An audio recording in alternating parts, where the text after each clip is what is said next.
Vous êtes sur France 24 et vous avez raison. Bienvenue dans votre journal de l'Afrique. À la une ce soir, ce convoi de plusieurs dizaines de camions-citernes incendiés au Mali, une attaque attribuée au JNIM. Le groupe djihadiste mène de nombreuses opérations comme celle-ci et qui ont entraîné des pénuries de carburant dans la capitale malienne. Explication à suivre. Nous parlerons du traitement des déchets au Cameroun. Face à l'explosion des ordures dans les rues de la capitale, les autorités ont décidé de lancer une campagne Yaoundé, ville propre, reportage à suivre. Et c'est une course qui fait rêver certains et questionne beaucoup d'autres. Ce samedi soir, focus sur l'Africa Eco Race 2026 avec Elodie Medj, une coureure justement, qui est dans une aventure familiale et humaine, mais qui interroge aussi sur la place des rallyes en Afrique. Et nous l'avons reçue plus tôt avec notre chroniqueur sport, Cédric Ferreira. On ouvre ce journal en allant au Mali où un convoi de plusieurs dizaines de camions-citernes a été incendié ce jeudi.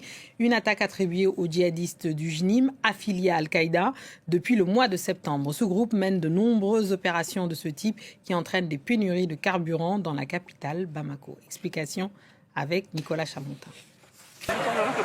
De longues files d'attente devant les stations-service et des conducteurs désemparés.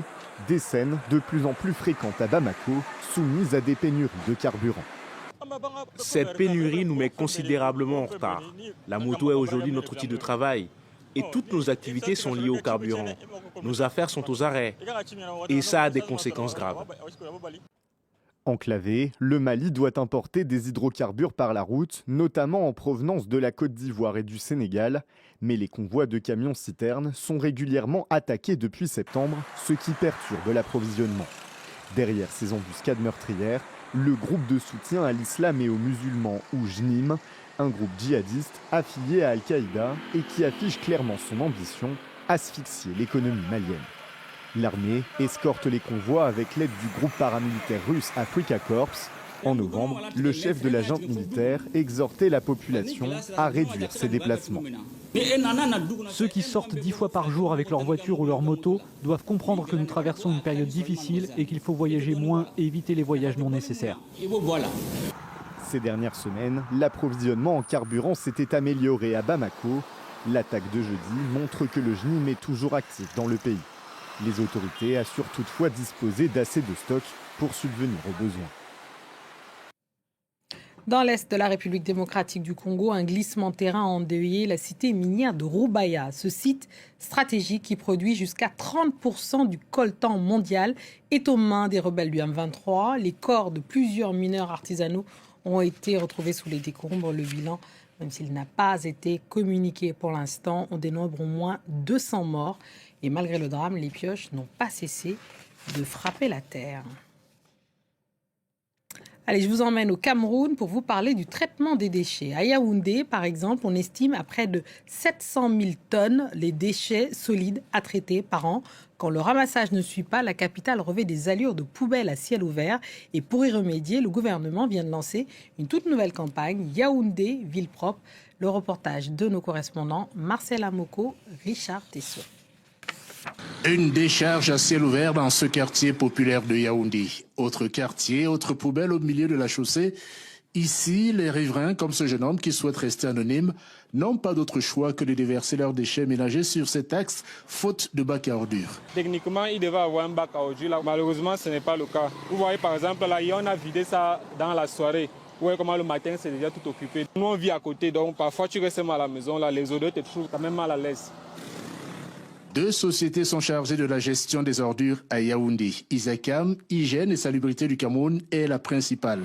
C'est dans cette décharge, située à la périphérie de la capitale camerounaise, que les ordures ménagères sont traitées. Vous avez travaillé où? 1400 tonnes d'ordures finissent ici chaque jour dans un balai incessant de camions. Outre les arriérés de paiement du gouvernement estimés à 14 milliards de francs CFA qui entravent son activité, Isakam déplore l'incivisme des populations de Yaoundé. Lorsque les déchets sont produits, ils sont déversés au premier exutoire Et ce qui complique la tâche d'Isacam, qui est obligé de multiplier les fréquences de passage de camions pour pouvoir maintenir la ville dans un état de propriété acceptable. Face à la gravité de la situation, le ministre camerounais de l'administration territoriale a décidé de prendre le taureau par les cornes. Ce jour-là, il a procédé à la distribution de 700 brouettes, pelles, balais et raclettes aux 7 mairies de la ville de Yaoundé. Objectif, faire de la lutte contre l'insalubrité une cause commune. Ce que le MINAD fait ce matin, c'est d'apporter sa pierre à l'édifice. Je voudrais que tout le monde s'associe à cette activité parce que quand la ville est propre, la joie est collective. Quand la ville est sale, la honte est collective. C'est ça qu'il faut retenir. Une course contre la montre alors que le Cameroun s'apprête à accueillir 2 événements majeurs. La 14e conférence des ministres de l'OMC, l'Organisation mondiale du commerce, et la visite du pape Léon XIV prévue en avril prochain. Domingo Chimoes Pereira a été libéré vendredi soir après plus de 2 mois de détention.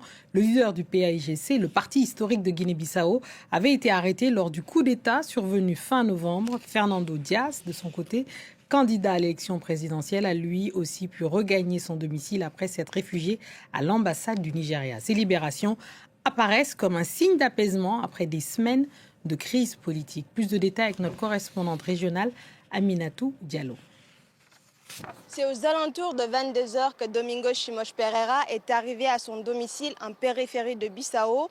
Sur les images diffusées sur les réseaux sociaux, le leader du PAIGC apparaît souriant, la barbe blanche, après plus de 2 mois de détention.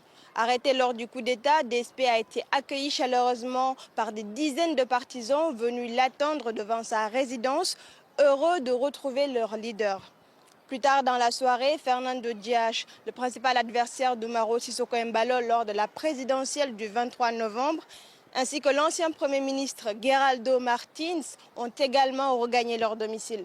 Tous deux s'étaient réfugiés à l'ambassade du Nigeria au lendemain du coup d'État où ils vivaient depuis sous protection diplomatique. Pour les Bissau-Guinéens, ces libérations sont perçues comme un véritable soulagement. La libération de Domingo Chimoes Pereira n'est pas totale. Il y a encore des restrictions sur les visites, par exemple. Mais au moins, la famille a le réconfort d'être avec lui, de pouvoir se retrouver. On se sent un peu plus tranquille en le sachant à la maison. J'espère que ces libérations ouvriront la voie au dialogue et renforceront davantage les échanges politiques. Les autorités ont fait un pas positif car cela apporte la paix et la tranquillité dans le pays. Ces retours à la liberté interviennent après plusieurs semaines de négociations entre la CEDEAO et les autorités de transition. Le ministre sénégalais de la Défense qui a accompagné la procédure, escortant les responsables politiques jusqu'à leur domicile, a salué la bonne volonté des autorités de transition et a appelé le peuple bissau-guinéen à ouvrir une nouvelle page de dialogue. On passe à notre focus de ce samedi soir consacré à l'Africa Eco Race, cette course de rallye qui traverse le Maroc, la Mauritanie et le Sénégal. Née dans le sillage du Paris-Dakar en 2009, elle prétend à présent faire rimer aventure et respect du continent africain. Et avec notre spécialiste sport, Cédric Ferreira, nous avons reçu Elodie Medj, qui est la fille du légendaire René Medj, pour une interview à 2 voix. Écoutez. Oui, le papa d'Elodie est une légende du sport automobile français. Parmi les plus grandes lignes de son palmarès, évidemment, les 3 victoires lors du Paris-Dakar en 1980, 84 et 86. Beaucoup de victoires automobiles. Il a aussi organisé de nombreux rallye-raids et il a surtout fait partie de l'équipe qui a fondé l'Africa Eco Race en 2009. Cette année, c'est la 17e édition. Cette course avait été lancée donc en 2009 avec l'aide de plusieurs pays africains et d'autres pilotes automobiles, dont René Medj. Le but, pour résumer, c'était de maintenir sur le continent africain un rallye-raid après le départ du Paris-Dakar en Amérique du Sud et aujourd'hui en Arabie Saoudite. Elodie, merci d'être avec nous. On vient de parler de votre papa. Cette année, vous faites la compétition avec votre frère Jonathan en catégorie historique aux commandes d'un Range Rover, véhicule mythique de votre père. Expliquez-nous pourquoi vous avez décidé de vous lancer un tel défi. En fait, on a voulu rendre hommage à notre papa qui a marqué l'histoire du rallye raid. Et quand il est parti il y a 2 ans, on s'est rendu compte qu'il avait marqué aussi les gens qu'il a côtoyés, que ce soit dans l'organisation, les pilotes, les copilotes. Et on a reçu énormément de témoignages et c'était très émouvant pour nous.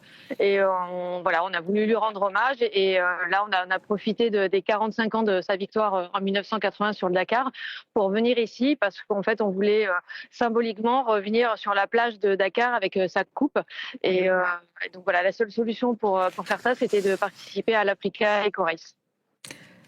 Et Élodie, on vous entend évidemment cette fierté de porter cette mémoire familiale, mais aussi l'aventure moderne. Mais j'ai envie de savoir, vous, en tant que femme engagée, quel regard vous portez sur ce que représente un rallye en Afrique en 2026 ? Alors, ça n'a pas beaucoup évolué. Il n'y a pas encore beaucoup de femmes sur les rallyes, mais il y en a quand même de plus en plus. Et moi, j'ai été inspirée par des femmes comme Michèle Mouton ou Jutta Kleinschmidt qui a gagné le Dakar dans les années 90, je crois. Je crois que maintenant, il y a de plus en plus de pilotes féminines sur le Dakar. Donc, ça met du temps, mais ça se met en place petit à petit. Pour parler un peu de l'aspect sportif, Élodie, vous en êtes quasiment à 1 semaine sur la route. Comment se passe la compétition jusqu'ici pour vous ?